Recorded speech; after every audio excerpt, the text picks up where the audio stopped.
em nome de Jesus, amém? Eu creio que Deus vai fazer grandes coisas na sua vida. Atos capítulo 12, verso número 1 ao verso número 11, quem achou diga amém. Quem não achou fala socorro. Todos acharam. Diz assim a palavra do Senhor: nessa ocasião, o rei Herodes prendeu alguns que pertenciam à igreja, com a intenção de maltratá-los, e mandou matar à espada Tiago, irmão de João. Vendo que isso agradava aos judeus, prosseguiu prendendo também Pedro durante a festa dos pães sem fermento. Tendo prendido, lançou-o no cárcere, entregando-o para ser guardado por 4 escoltas de 4 soldados cada uma. Herodes pretendia submetê-lo a julgamento público depois da Páscoa. Pedro então ficou detido na prisão, mas a igreja orava intensamente a Deus por ele. Repita comigo, mas a igreja, mais uma vez, mas a igreja orava intensamente a Deus por ele.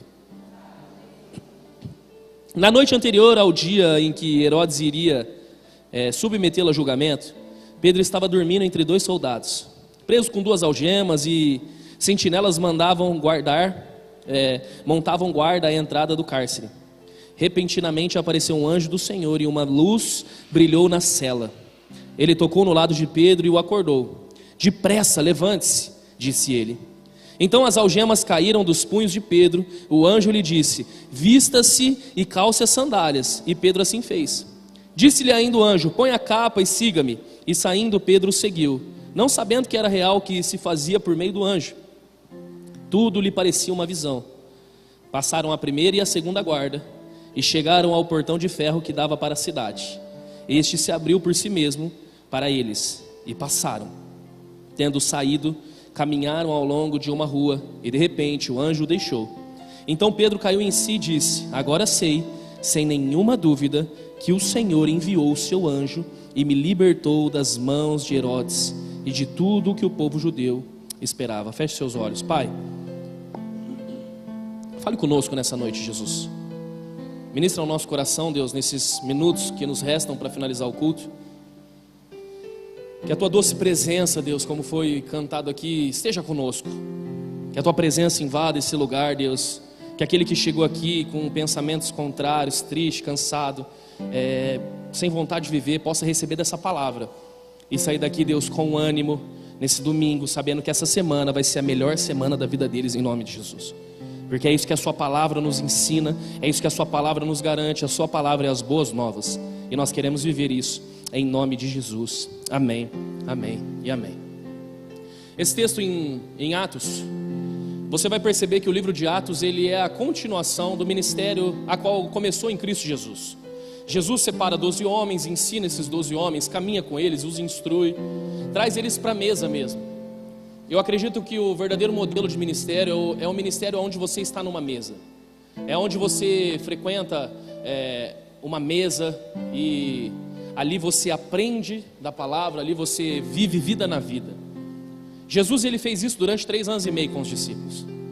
É por isso que quando a Camila, que é a secretária da igreja, manda lá no grupo: alguém gostaria de um atendimento pastoral? É do nosso interesse que você diga que sim, é do nosso interesse que você marque, e você não vai estar atrapalhando em nada, amém? Porque para nós é um privilégio poder estar na mesa com você. Porque um dia de mesa com você vale mais do que 10 ou 20 cultos a qual você vem aqui nos ouvir. Um dia de mesa nós podemos ter uma transformação gigantesca nas nossas vidas. E Jesus entendia muito bem isso, então ele passava muito tempo com os discípulos na mesa. Repita comigo, na mesa. A última ceia, João capítulo 13, vai dizer que eles estavam na mesa. E ali Jesus partiu o pão e disse: esse é meu corpo que é dado em favor de vós, fazer isso em memória de mim. Jesus, ele valorizava a mesa. Jesus valorizava a comunidade, a comunhão, o corpo. Então ele treinou esses 12 homens, do qual um se matou, Judas, o Iscariotes, aquele que vendeu Jesus, você já conhece a história. Então começa o livro de Atos. No livro de Atos você vai perceber que começa então a construção da igreja. Atos capítulo 1, eles separam mais um para o lugar de Judas. Eles separam Matias, tiram a sorte, Matias entra para o ministério. Atos capítulo 2, o Espírito Santo desce sobre a igreja. E agora você começa a ver o movimento da igreja. Você começa a ver os cristãos pregando o evangelho, sendo perseguidos, sendo atacados. Você começa a perceber movimentos. Atos capítulo 3, você vai ver que Pedro e João estavam entrando na porta do templo, e um aleijado estava ali, e ele orou, e aquele homem foi curado no nome de Jesus. Começa uma perseguição, vocês não podem falar no nome de Jesus, vocês não podem fazer isso. Um alvoroço começa a acontecer na cidade. E cada vez mais a igreja ia crescendo, porque aprenda uma coisa, nós crescemos debaixo de perseguição. Então se começarem a te perseguir no seu trabalho, se começarem a te perseguir na tua empresa, se estão te perseguindo em algum lugar, celebre ao Senhor, tende por grande alegria o passar por sofrimento. Por quê, pastor? Você está crescendo, irmão. Ninguém persegue quem não cresce, ninguém persegue quem não tá gerando e não está desenvolvendo. A igreja estava crescendo, a primeira pregação de Pedro, quase 3.000 homens se converteram. A segunda pregação, quase 5.000 foram acrescentados, é isso? Se eu estiver errado aí vocês me corrigem, pastores. Você vai vendo o crescimento, o desenvolvimento. Isso começou a mexer com a política da época, isso começou a mexer com os governos da época, isso começou a mexer com toda a ideia de gerar ali dentro do judaísmo. Agora surgiu uma nova seita, surgiu um novo povo. Esse povo está falando de um tal de nome de Jesus. Quem é Jesus? Esse é o cenário que se encontra essa história. E em um meio político, Herodes, que era o rei ali da época, no meio político ele olha e fala assim: cara, esses caras estão crescendo demais, está tendo algumas confusões aqui, o povo judeu detesta esses caras, mas a igreja tem crescido, ela tem se fortalecido, milagres têm acontecido. Então Herodes vai e de repente ele mata um dos maiores líderes da igreja até o momento ali, que era Tiago. E Herodes foi morto, e Tiago foi morto por Herodes. Quem está entendendo o que eu estou pregando aqui, amém? Estou tentando te colocar na mesma página do texto para você entender. Nesse momento você vai perceber que começa uma grande perseguição. E agora, após matar Tiago, eles vão e capturam Pedro, um dos maiores líderes da igreja, aqueles que compunham um dos cabeças da igreja. Irmão, um caos instalado, um momento de calamidade. A igreja não podia em praça pública reivindicar os seus direitos, porque a igreja não tinha direito, porque a igreja naquele momento era a escória da sociedade. Quem são esses que estão se reunindo nas casas? Quem é esse povo? Quem é esse tal de Jesus? Eles não tinham ninguém para recorrer, eles não tinham a quem pedir ajuda, Lucão. Eles não tinham como ligar para um vereador da cidade, ou ligar para o prefeito da cidade, ou ligar para um grande empresário do momento e falar assim: ó, nos ajude, nós estamos precisando de ajuda, nós estamos precisando de um favor. Mataram um dos nossos líderes, prenderam um outro dos nossos líderes aqui da igreja. Está tudo um caos. Dias de caos, momentos a qual nós não temos mais o que fazer, eles aparecem na nossa vida, irmão. Quantos de nós não nos deparamos com um momento de caos onde nosso recurso já não serve, aonde os nossos relacionamentos já não servem, aonde os contatos que nós temos já não servem mais? Momentos de caos aparecem na nossa vida. De repente você acorda e no dia seguinte você sente um caroço no corpo. O que é isso, pastor? Momentos de caos. E agora? Quem que vai me ajudar? E agora o que eu vou fazer? De repente você chega um diagnóstico para você, e um diagnóstico terrível, e você não sabe o que fazer. Momentos de caos. De repente você está navegando ali no celular, e aí você encontra algumas conversas erradas, seja do seu esposo ou da sua esposa, e você simplesmente descobre uma traição, um adultério, alguma coisa. Pastor, e agora o que vai ser? Momento de caos. Na segunda-feira de manhã você levanta para trabalhar, você se arruma, e de repente te levam para uma salinha, e colocam você dentro da salinha do RH, e colocam um papel na mesa dizendo: você está demitido, assine esse documento. O que é isso, pastor? Momento de caos. Todos nós que estamos aqui estamos sujeitos a passar por momentos de caos. Mas pastor, nós somos a igreja do Senhor. Exatamente, nós passaremos por tribulações. João capítulo 16 vai dizer isso: tem de bom ânimo, eu venci o mundo. Vocês vão passar por luta, vocês vão passar por dificuldade, mas acalma, eu venci o mundo.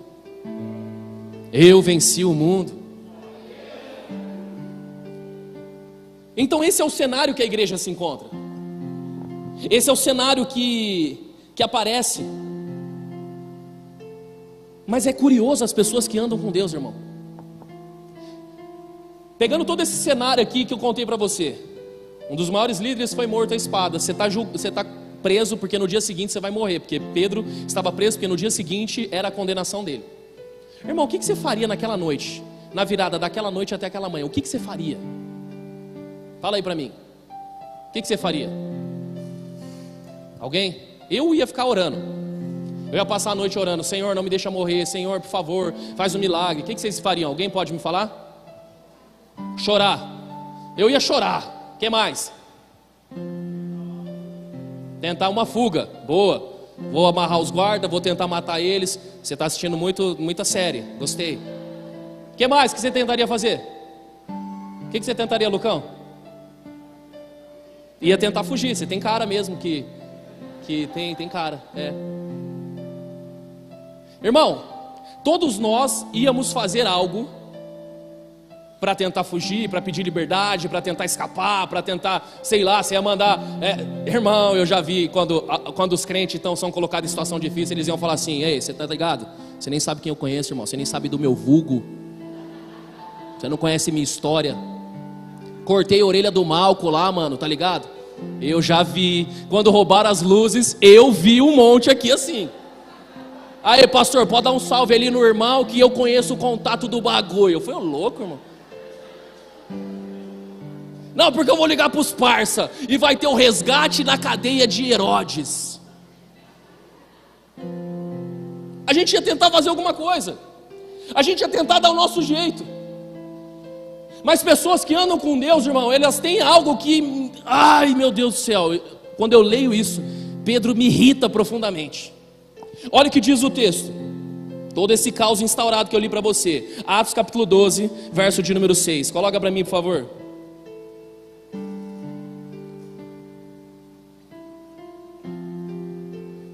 Diz assim o texto: na noite anterior ao dia em que Herodes iria submetê-lo a julgamento, Pedro estava... não acredito, cara. Ele estava dormindo, irmão. Como pode alguém falar assim: boa noite, soldado, dorme com Deus, eu vou dormir. Cara, mas você vai morrer amanhã. Boa noite. Sabe o que Pedro entendia? Ai, meu Deus do céu, como eu quero que você entenda isso aqui hoje. Jesus, ele vai ensinar algo muito poderoso na palavra de Deus. Ele ensina assim: não temam aqueles que dizem que tem poder para tomar a sua vida, mas tema aquele que tem poder para poder tomar a sua vida, te mandar para o inferno, te mandar para o céu. A esse sim vocês devem temer. Somente a presença de Jesus você deve temer.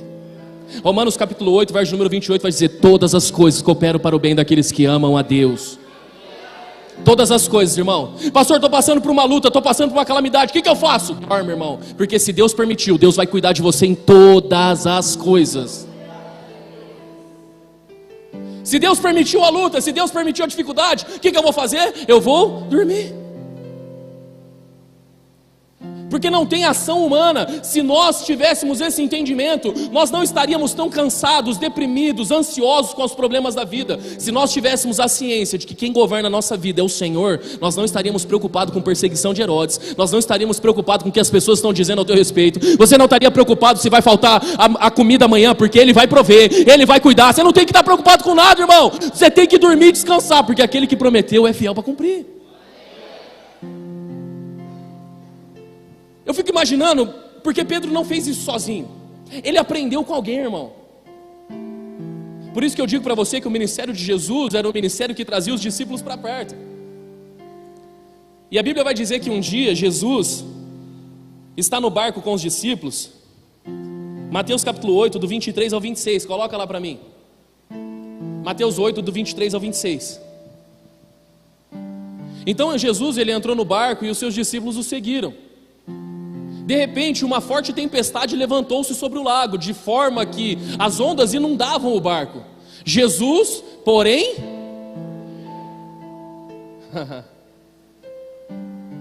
aquele que tem ciência do porquê foi chamado, qual é o propósito da sua vida, o porquê Deus o levantou.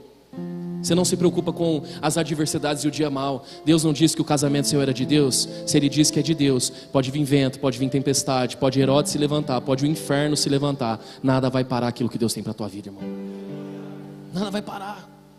Jesus estava no barco, dormindo. Versículo seguinte: os discípulos foram acordá-lo, clamando: Senhor, salva-nos! Senhor, nós vamos morrer! Quando a Bíblia diz os discípulos, quem estava falando isso? Pedro era discípulo, sim ou não? Você acha que Pedro estava quietinho olhando Jesus dormindo? Ou você acha que Pedro foi um dos primeiros a levantar e falar: Senhor, levanta aí, nós vamos morrer. Nós estamos desesperados, o vento está batendo, as coisas estão acontecendo. Senhor, faz alguma coisa. Senhor, olha para nós, Senhor, olha para mim, o vento está vindo, a dificuldade está vindo.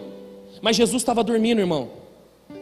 Eu quero falar para você que independente da luta que você está passando hoje na tua vida, descansa o teu coração, o teu barco não vai afundar, o teu barco não vai naufragar. Se tivesse que morrer, teria morrido lá atrás, mas se Deus não permitiu morrer lá atrás, por que você está preocupado em morrer agora? Ele não permitiu a morte lá atrás, Ele não permitiu a destruição lá atrás. Quantas e quantas vezes você passou por dificuldade financeira? Quantas e quantas vezes você disse, amanhã não vai ter o que comer, amanhã não vai ter como pagar o cartão, amanhã não vai ter como. O amanhã chegou e as coisas aconteceram, sim ou não? Então por que você está preocupado? Descansa, irmão. Descansa na presença dEle. Descansa porque o Senhor Ele está cuidando de você. Descansa porque nada pode parar o teu ministério. Quem está entendendo o que eu estou pregando aqui? Descansa, irmão. Por que você está preocupado? Por que você está tentando se defender? Por que você está tentando provar algo para as pessoas? Você não precisa fazer isso, porque quem está no barco descansando nesse momento é Jesus. E se isso não incomoda Ele, não tem que me incomodar também. Pedro estava dormindo. Pedro estava tranquilo.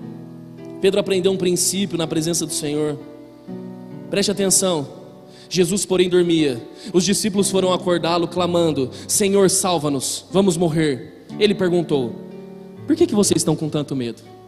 Irmão, eu quero que você entre no texto. Jesus dormindo. Você já acordou alguém de repente? Tem uma figurinha da Lara, se você não sabe como é, depois nós joga no telão aqui. Ela acordou assustada no ônibus do acampamento. Falando em acampamento, sábado tem culto de jovens aqui, amém, jovens? Isso aí, o pastor é assim, a gente vai lembrando das coisas no meio do caminho. Vamos voltar. Você já viu alguém acordando assustado? Ou você já acordou alguém, a pessoa levanta assim, ó, os olhos cheios de ramela assim, tentando entender. Irmão, era água batendo no barco. Os discípulos, eles eram pescadores experientes, eles sabiam lidar com o mar. Se eles acordaram Jesus, pastor Nilson, é porque chegou num ponto onde já não tinha mais saída. Porque os caras eram experientes, irmão, não era qualquer chuvinha que ia fazer eles acordarem Jesus, você entende? Os caras tinham experiência, puxa daqui, puxa de lá, vamos, oh. E eles sabiam o que eles estavam fazendo. A onda estava tão forte, os ventos estavam tão contrários, que eles entraram em desespero e falaram assim: nós vamos morrer. Senhor, nós vamos morrer. Quantos de vocês entraram aqui dizendo: eu não aguento mais, eu vou morrer, pastor, eu já não aguento mais a minha vida, eu estou sentindo que as coisas estão piorando cada vez mais, eu não aguento mais, o vento está muito forte. Preste atenção no que Jesus faz. Ele se levanta, e a primeira coisa que Jesus faz é olhar para os discípulos e perguntar: por que vocês estão com medo, cara? Imagina essa conversa. A água batendo, o barco quase virando, e Jesus olhando nos olhos deles, falando assim: calma, o que vocês estão com medo? Por que vocês não têm fé? Jesus, agora não é hora de pregar, Jesus. Pai, o barco vai afundar. Por que vocês estão com medo? O que está acontecendo? Vocês não têm fé? E a Bíblia vai dizer: depois de acalmar os discípulos, Jesus acalmou a tempestade. Vento, mar, se acalme. Sabe o que Jesus está tentando te ensinar aqui?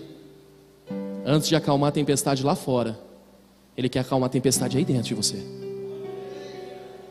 Porque o caos de fora não pode entrar dentro do nosso coração. Porque se entrar dentro do teu coração, acabou, irmão. Pastor, eu estou perdido nas drogas, eu já não tenho mais saída. O caos está lá fora. Mas se Jesus entrar dentro do teu barco, Ele acalma a tempestade aqui dentro. E a droga, a bebida, o sexo, a prostituição, as desgraças que o mundo tem colocado nunca mais vão invadir o teu coração. Nunca mais o diabo vai ter autoridade sobre a sua vida. Por que você está com medo? É água batendo, é vento, é água indo na cara e aquela... Calma. Olhem para mim, acalmem-se. Pastor, mas o meu casamento vai acabar. Filha, calma. Olha para mim, eu estou falando com você, calma. Jesus, Ele está no barco. Ele ainda não desistiu do projeto chamado casamento. Pastor, eu tenho tanto sonho, eu tenho o sonho de viajar para fora, eu tenho o sonho de fazer intercâmbio, eu tenho o sonho de abrir uma empresa, mas nada dá certo na minha vida. Filha, calma. A primeira coisa, você precisa acalmar o teu coração. Porque se você não acalmar o teu coração, você vai ficar com seus olhos voltados para aquilo que está lá fora. Sabe o que Jesus está tentando ensinar os discípulos aqui? O grande problema da vida, irmão, não são as águas de fora. O problema é quando essas águas entram dentro de nós. Quando elas entram dentro de nós, elas têm poder para nos afundar. O mais doido da vida é que nós temos que ser como um barco ou como um navio, andar sobre os problemas, sem permitir que os problemas entrem dentro de nós. Tem muita gente que anda sobre problemas, mas vem colocando os problemas dentro de si. E quando começa a colocar os problemas dentro de si, começa a afundar.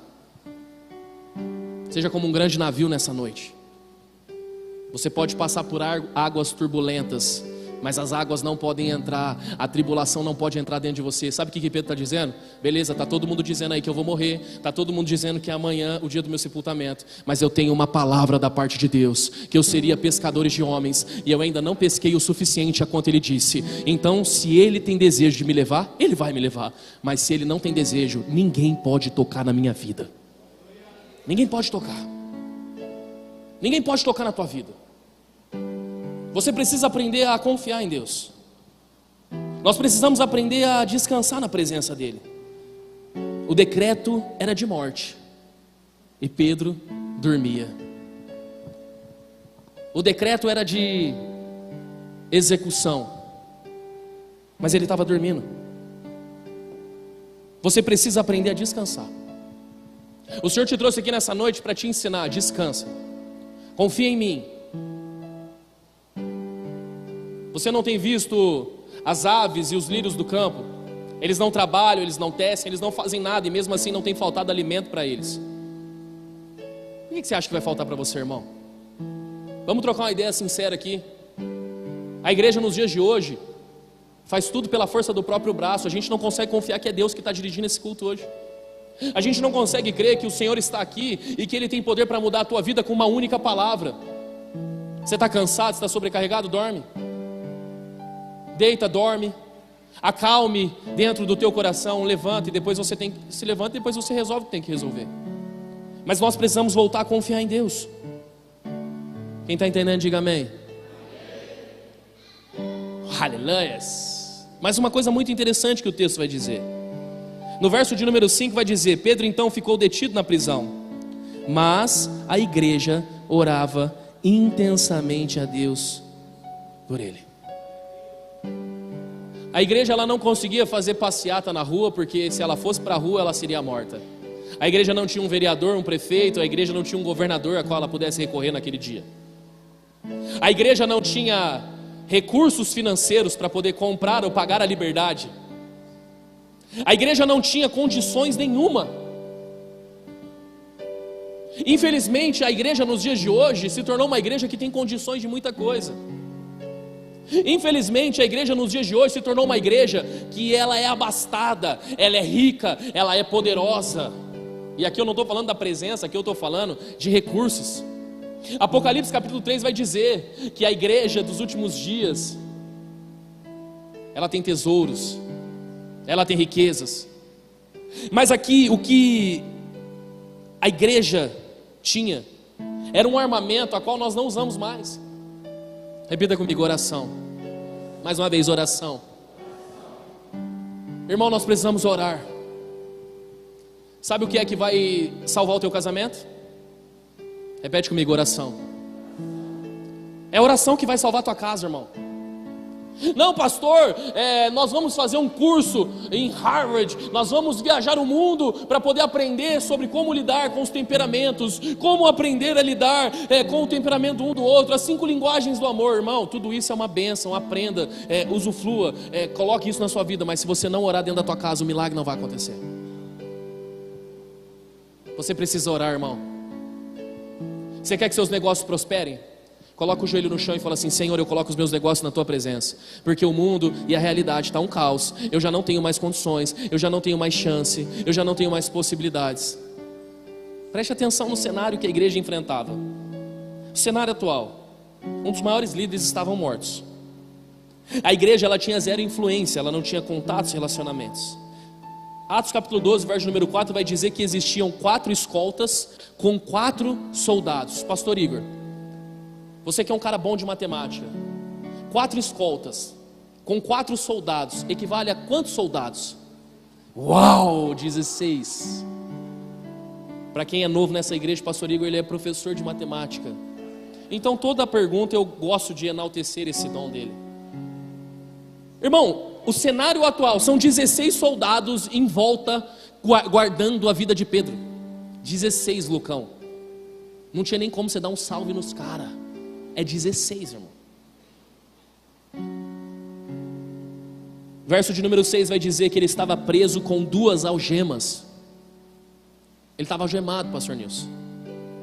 Verso de número 10 vai dizer que existia um portão de ferro. Chegaram a um portão de ferro. Irmão, como é que ele ia abrir aquele portão de ferro? Verso de número 3 vai dizer que, vendo que isso agradava os judeus, ele prosseguiu, pretendendo também matar Pedro durante a festa. A morte de Pedro seria uma celebração na cidade. Matar Pedro seria uma grande festa. Então olha o cenário atual, irmão. Pergunto para você, tem como resolver esse problema? Irmão, a igreja não tinha influência. Eram 16 soldados, algemas nas mãos dele, portão de ferro. Ia acontecer uma grande festa com a morte dele. Não tinha, humanamente falando, o que fazer. Pedro ia morrer. Pedro estaria morto, não tinha mais o que fazer. Pastor, mas o que a igreja fazia? A igreja orava, irmão. Quando o pastor Igor caiu e se acidentou, foi a oração da igreja que fez ele andar nesse lugar. A oração, irmão, é a oração que restaura todas as coisas. Você pode tentar buscar nos maiores livros, você pode pesquisar, você pode tentar se informar, e eu aconselho você a ser o maior estudioso das escrituras, ser o maior estudioso de livros, buscar conhecimento. Eu amo conhecimento, eu sou apaixonado por isso. Mas uma coisa é certa, irmão, a oração é a única chave que abre porta de ferro, que abre algema, que distrai soldados. A oração é a única coisa que tem poder para mudar a tua história hoje. Você veio aqui atrás de uma resposta, pastor. Eu preciso de uma palavra profética, de um milagre sobre a minha vida. Que palavra o pastor libera para mim? Ora, irmão. Nós precisamos voltar a orar. A igreja orava intensamente. Eles não paravam de clamar: Senhor, nós não temos recurso. Senhor, nós não temos influência. Senhor, nós não temos nada. O nosso maior líder, um dos maiores líderes, está morto. Tiago está morto, Pedro está preso. Senhor, nós não sabemos o que fazer. Faz um milagre, Senhor. Faz um milagre, Senhor. Faz um milagre. Qual foi a última vez que você se ajoelhou e falou: Senhor, faz um milagre, faz um milagre, faz um milagre? É o poder da oração. A oração, ela é poderosa, irmão. Não negue oração para as pessoas. Em Atos capítulo 3, quando Pedro estava subindo ao templo para adorar ao Senhor, um aleijado olha para ele e fala assim: me dê dinheiro, pedindo esmola. Ele olhou e falou assim: eu não tenho prata e nem ouro. Aquilo que todos vocês desejam, aquilo que a maioria de vocês vieram buscar aqui hoje. Pedro diz assim: eu não tenho prata e nem ouro, mas o que eu tenho eu te dou. Em nome de Jesus, levanta e anda. A oração tem poder para fazer pessoas se levantarem e começar a andar nesse lugar, irmão. Enquanto nós estamos em busca de prata e ouro, eu estou liberando uma palavra para o teu coração, uma palavra para você voltar para a tua casa, dizendo para você: ajoelha na tua casa e começa a orar, que você vai começar a ver milagres pipocando dentro da tua casa. Volta para dentro da tua casa, coloca o teu joelho e começa a profetizar: eu creio num Deus que faz milagres. São 16 soldados, é porta de ferro, é algema. Nosso maior líder está morto. Nós não temos influência nenhuma, mas nós temos uma palavra. Senhor, em nome de Jesus, entra dentro daquela cadeia e faz milagres, faz milagres, faz milagres. Toca sobre o câncer agora, Deus, nesse lugar, e cura por completo. Faz milagre, faz milagre, faz milagre. Senhor, toca sobre o casamento que aqui chegou destruído. Toca, Jesus, e faz milagre, faz milagre, faz milagre. Espírito Santo, toca sobre negócios aqui. Pessoas que decidiram fechar a sua empresa, pessoas que não conseguem ver perspectiva naquilo que o Senhor colocou na mão delas. Espírito Santo, nós não estamos em busca de uma estratégia, nós só estamos te pedindo: faz milagre, faz milagre, faz milagre. Toque sobre aquele que está preso nas drogas. Toque sobre aquele casamento onde os familiares já foram embora. Toca sobre o filho que está em depressão. Toca sobre o filho que está ansioso, não consegue se levantar. Espírito Santo de Deus, faz milagre, faz milagre, faz milagre. É assim que a igreja se comportava. E de repente, irmão, de repente, eu amo os de repentes de Deus. Eu amo quando o de repente de Deus acontece. O texto vai dizer que repentinamente, as portas se abriram. Repentinamente, Atos 12, verso de número 7. Repentinamente apareceu um anjo do Senhor e uma luz brilhou na cela. Ele tocou no lado de Pedro e o acordou. Depressa, levante-se, disse ele. Então as algemas caíram dos punhos de Pedro. Não tinha chave na mão do anjo para poder abrir as algemas, mas tinha oração na boca da igreja, irmão. Tinha oração na boca da igreja. E quando a igreja começa a orar, Deus começa a abrir as algemas. Correntes começam a cair no chão nesse lugar. Aqueles que é mais pentecostal, aqueles que é mais do fogo, estão entendendo o que eu estou falando aqui. Pessoas que entraram aqui sabem o que viveram lá atrás, onde não tinha internet, onde não tinha WhatsApp, onde não tinha tantas conexões, mas orava e chegava comida na mesa. Quem lembra? Irmão, eu me lembro um dia que a Bruna mandou mensagem. Minha sogra havia falecido, nós estávamos passando por muita necessidade em casa. A Bruna mandou mensagem e falou assim: amor, não tem nada em casa, não tem comida, não tem leite, não tem mistura, não tem nada, nós não temos recurso, acabou tudo. Eu deixei meu celular na mesa da empresa e eu fui para o banheiro, eu ajoelhei e comecei a chorar. Quem já orou em banheiro de empresa aqui? É horrível, irmão. Que geralmente você está orando e tem alguém usando do lado. Aquele cheiro do inferno, Jesus amado. Misericórdia. Comida da Ambev ainda, né, Arnaldo? Meu Deus do céu. E eu falando: Senhor, em nome de Jesus, faz um milagre, Pai. Eu não tenho para quem pedir, eu não tenho a quem recorrer. E eu chorei, sequei as lágrimas, lavei o rosto, voltei para o meu lugar, comecei a trabalhar, peguei meu celular. E a Bruna mandou uma mensagem para mim: acabou de chegar um carro aqui com muita compra, muita comida, muita mistura, muitas essas coisas. A oração, irmão. O pastor Igor mandou o atestado médico dele, dizendo que ele estava liberado pelos médicos para poder viver a vida dele normalmente. O que é isso? Oração, porque o diagnóstico eram 5 meses. Mas em 36 dias ele começou a andar, irmão. Pastor, o que é isso? Oração. Eu não sei se você consegue entender, mas como nós temos desprezado a oração, como nós temos desperdiçado nosso tempo. Nós estamos esperando num profeta, nós estamos esperando que alguém se levante e revele algo para nós. Irmão, o véu já se rasgou, o acesso está aberto. Deus Pai está esperando você entrar no Santo dos Santos e rasgar o teu coração na presença dele. Fala comigo, Jesus, fala comigo, Jesus. Certeza que Pedro fez uma oração: Senhor, amanhã de manhã eu vou estar com a igreja, então vou dar uma dormidinha, porque eu preciso contar um testemunho para eles, amém? Obrigado, Senhor. Deitou e dormiu. Pastor, está na Bíblia? Não, está na minha Bíblia. Acrescentares, Heresiastes. Você precisa descansar, você precisa confiar, você precisa orar, irmão. Ore. Pastor, eu não aguento mais o meu marido, ele é muito grosso, ele é muito arrogante. Faz que nem a pastora Bruna, ore. Estou mudando, irmão, bem pouquinho, mas estou. Que ela está orando. Vocês estão entendendo? Não tente fazer na força do teu braço, não tente mudar as pessoas. Ore. Tem alguém no teu serviço que está te perseguindo? Ora. Começa a declarar, comece a profetizar. Estava almoçando na casa de uma família sábado agora, uma comida maravilhosa. Meu Deus do céu, vou até falar o nome, endereço para vocês irem lá. Todo mundo está convidado, né, Bianca? Cadê a Bianca? Olha lá, fricassê, aleluias. E nós estávamos conversando sobre o início da igreja, sobre os cultos que a gente fazia. E tinha uma pessoa no meu antigo condomínio. Essa pessoa me perseguia demais, era o síndico do condomínio. Mas assim, persegui de uma forma que quem era próximo a mim sabia que a perseguição era um negócio terrível, irmão. E esse cara perseguia demais a gente. Assim, você não consegue entender o tanto da perseguição, de me desrespeitar na frente da minha esposa, e eu me calar, e eu querer, tipo, sabe, pô, o cara tá me desmoralizando na frente da minha mulher. Homens que estão aqui, vocês estão me entendendo, né? A vontade que dá quando você é desmoralizado. E eu, amém. Ele tirava foto das meninas caminhando com o cachorro só para poder me mandar multa. Se o cachorro fizer xixi, ele ia tirar foto na hora. Cara, uma loucura.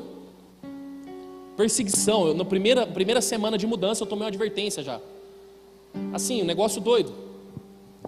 E nós tínhamos o culto delivery, e nós passávamos nas casas pregando na pandemia. Quem lembra dessa época, amém? Tempo bom, hein, irmão? Nossa, não era muito louco. E nós passávamos nos condomínios, pandemia, ninguém podia sair. A gente colocou uma caixa de som no carro do Vince. Inclusive o Vince tem esse carro até hoje. Meu Deus do céu, Senhor, abençoa o Vince para ele trocar de carro em nome de Jesus.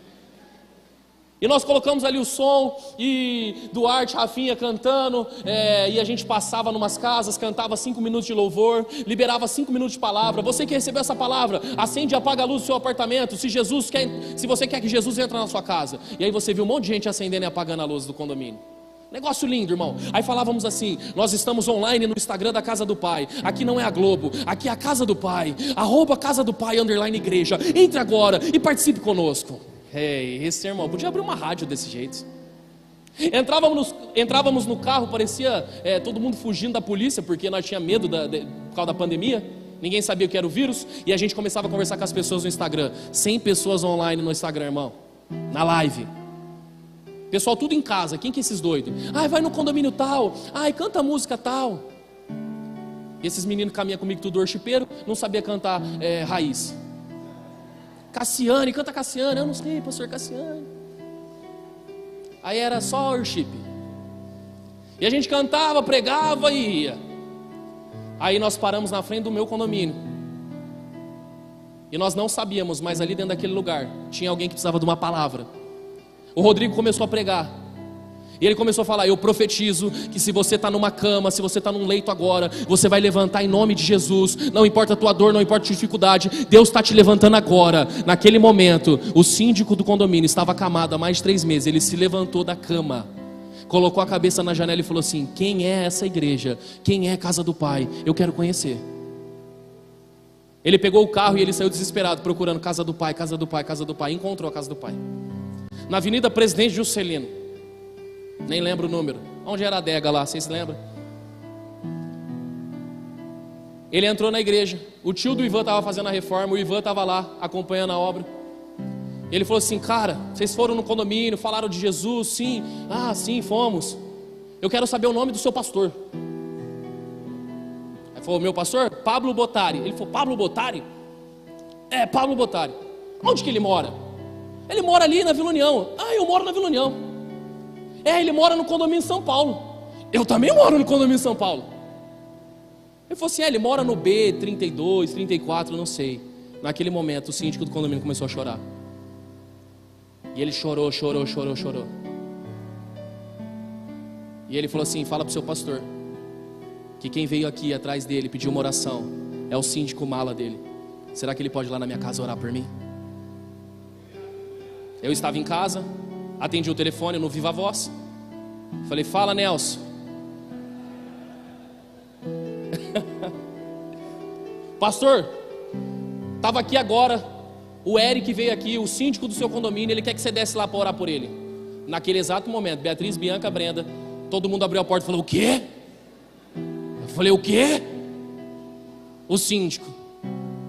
Irmão, você não tem noção. Eu desci as escadas do meu apartamento todos os dias e eu vi a porta do síndico. E a minha vontade era tropeçar e dar uma voadora assim na porta. Mas todo dia, irmão, não estou zoando, todo dia. Sim, o negócio era assim, mexer com o meu ego. E se ele falar alguma coisa, fala: cara, irmão, tropecei.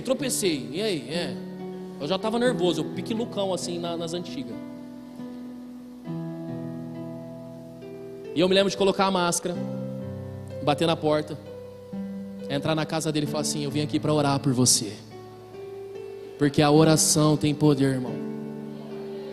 Orei com ele, ele aceitou Jesus, ele derramava lágrimas, me pedia perdão, me perdoa. Falei: fique em paz. 1 ou 2 dias depois foi para o hospital. Falou para mim: eu aceitei Jesus naquele dia que vocês passaram ali. Ele foi para o hospital. E nós fomos durante 2 semanas orar na casa dele todos os dias. Eu, pastor Igor, e a gente estava indo lá, a pastora Bruna, orando, declarando. Mas teve um dia que nós estávamos ali e eles estavam muito cansados. E eu falei assim: Jesus está no barco. O barco de vocês não vai afundar.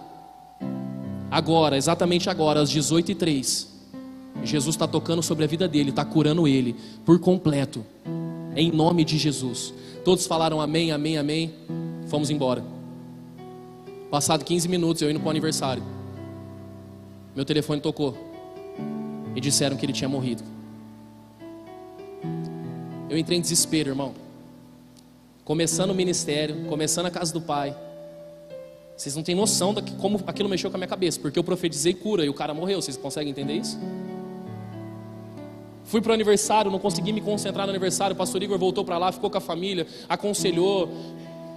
Por volta de 2 horas da manhã, eu entrando com o meu carro dentro do condomínio, e a família chegando com o carro atrás, porque estava fazendo todo aquele procedimento do corpo, etc. A primeira coisa, quando ela me viu, ela desceu do carro e ela disse: pastor. E eu não queria que ela me visse, eu estava meio que me escondendo. Ela falou: pastor. Eu falei: oi. Ai, meus sentimentos. Ela falou assim: pastor, pelo poder da oração, meu marido foi salvo, ele encontrou Jesus. E ela falou: pastor, você não sabe, Deus curou ele. Eu falei: irmã, você não está batendo bem, eu acho. Está tudo bem? Seu marido está morto, eu não sei se te falar. Não, pastor. Pastor, no laudo dele de falecimento está escrito que às 18h03 ele faleceu. Exatamente às 18h03, Jesus curou ele por completo. E agora, nesse exato momento, ele está andando nas ruas de ouro com Jesus. Oração. Adivinha quem fez o velório do cara? Todos os funcionários do condomínio olhando para mim. Você é louco. Esse cara queria acabar com você. Esse cara te perseguia. Quando você passava, ele até cuspia no chão. E nós estávamos ali fazendo o velório, declarando. Qual que é a algema que tem prendido você, irmão? O que é que tem travado os seus dias? O que é que tem impedido você de viver aquilo que Deus tem para a tua vida? O anjo entrou, repentinamente o milagre aconteceu, a oração foi respondida. O Eric foi salvo para a glória de Deus, por causa da oração. Uma oração. Você já percebeu que para que alguém possa ser salvo, pastor, qual é o requisito para alguém ser salvo? Feche seus olhos e ore comigo. Senhor Jesus, perdoa os meus pecados. Aquilo que te coloca no céu e te dá um lugar e uma morada com Ele, não são os seus recursos, não é o carro que você dirige, irmão, é a oração. Senhor, perdoa os meus pecados. A Bíblia diz que quando o anjo pega Pedro, eles começam a caminhar, e eles vão saindo. Abre uma porta, abre outra, passa por uma escolta de soldados, vai passando, e de repente a porta se abre. A última porta, a porta de ferro, ela se abriu. E o anjo deixa Pedro. Pedro não sabia se era uma visão, não sabia o que é que estava acontecendo ali naquele momento. Ele fica meio assustado.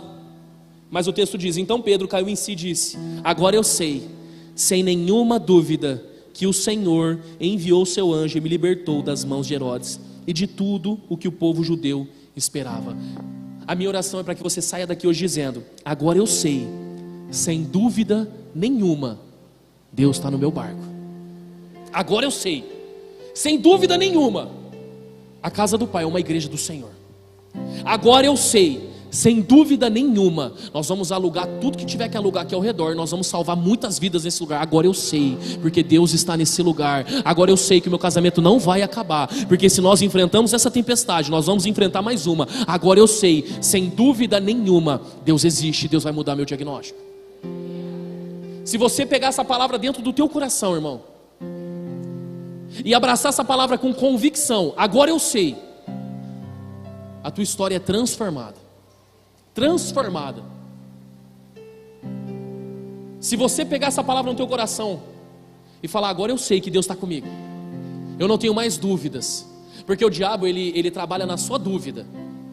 Quando você vê lá em Gênesis capítulo 3, ele chega até Eva e fala assim: oh, minha querida igreja, dúvida que esses que estavam aqui são seus pastores, dúvida de que aquele lugar que Deus te colocou é onde Ele vai te prosperar, dúvida de que esse é o teu casamento, dúvida de que você deve sim engravidar, porque aquilo que vai sair do teu ventre vai transformar histórias. O diabo ele quer colocar dúvida. Será que eu vou conseguir me libertar? Será que se eu for no altar e eu tentar mais uma vez, será que vai dar certo? Dúvida. Sabe o que Pedro está falando? Cara, agora eu não tenho mais dúvidas. A Bíblia vai dizer que um dia Jó disse: antes eu só te conhecia de ouvir falar. Ah, Jesus, mas agora os meus olhos te veem. O que Jó está dizendo é o seguinte: eu não tenho mais dúvida. Eu não consigo mais duvidar que Ele existe. Eu não consigo mais duvidar que esse amor me encontrou. Para onde eu irei? Só Tu tens as palavras de vida eterna. Eu já não tenho mais para onde voltar. Eu já não tenho mais para onde ir. Já não existe um outro lugar. Se não for na Tua presença, aonde eu irei? Eu não tenho dúvida que é na Tua presença, Jesus. Eu não tenho dúvida que o meu ministério é no altar. E para estar no altar tem um preço. E eu vou pagar o preço que for, porque eu não tenho mais dúvida. O Senhor me chamou para o ministério pastoral. E eu gastarei minha vida aos Teus pés. Pedro está dizendo, eu não tenho mais dúvida que foi o Senhor que me libertou. Antes eu estava confuso, parecia uma visão. Eu não sabia se era anjo, eu não sabia o que estava acontecendo. Agora os meus olhos veem, caindo em si. Pedro disse, eu não tenho mais dúvida, foi Ele que mudou a minha história. Eu não tenho mais dúvida, foi Ele que mudou a minha família. Eu não tenho mais dúvida, foi Ele que me resgatou do império das trevas. Se você não tem dúvida nenhuma de que o Senhor está aqui, se coloca de pé em nome de Jesus.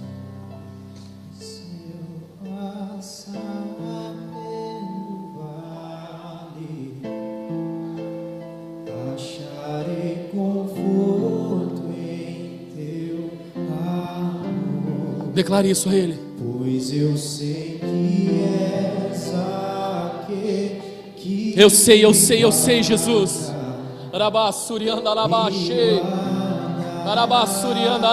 Eu já não tenho mais dúvida. De licença para quem está do seu lado. O altar do Senhor está aberto. O ministério de louvor pode subir aqui. Pastor, eu sei que é comigo.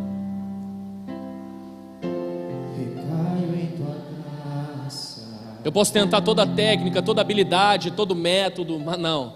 Eu preciso é da Tua presença hoje, Jesus. Eu quero recomeçar.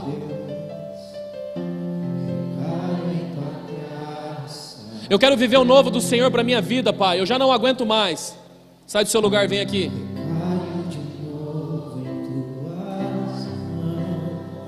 Hoje é domingo e eu creio que começa uma nova semana e uma nova história na minha vida, no meu casamento, na minha família. Eu estive longe do ministério, mas hoje, sem dúvida nenhuma, eu creio, aqui é o meu lugar. É aqui que eu quero trabalhar, é aqui que eu quero liberar o dom que Deus me deu. Pede licença para quem está do seu lado, irmão. Não tenha medo de vir para o altar. Não tenha medo de se lançar na presença dEle. Vem para cá. Pastor, eu já tentei de tudo, exatamente, e hoje nós vamos orar, porque a oração ela tem poder. A oração de um justo, ela é poderosa e ela é eficaz. Mulheres que o marido não está na presença de Deus, esse é o momento. Se você quiser vir para cá, se você quiser se ajoelhar e falar, eu creio que o meu marido estará pregando nessa igreja em nome de Jesus. Eu profetizo, eu verei nessa casa, eu vou batizar o meu pai, eu vou batizar minha mãe, eu vou ver o meu irmão servindo ao Senhor, adorando o Senhor nesse altar. Eu creio. Pastor, como? Através da oração. Através da oração milagres vão acontecer.